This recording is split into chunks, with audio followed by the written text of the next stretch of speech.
चरितं देवदेवस्य महादेवस्य पावनम् अपारं परमोदारं चतुर्वर्गस्य साधनम्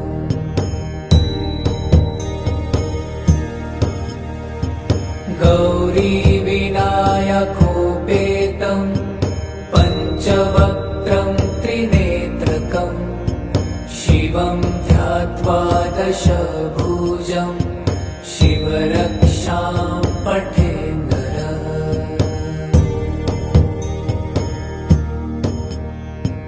गङ्गाधर शिरः पातु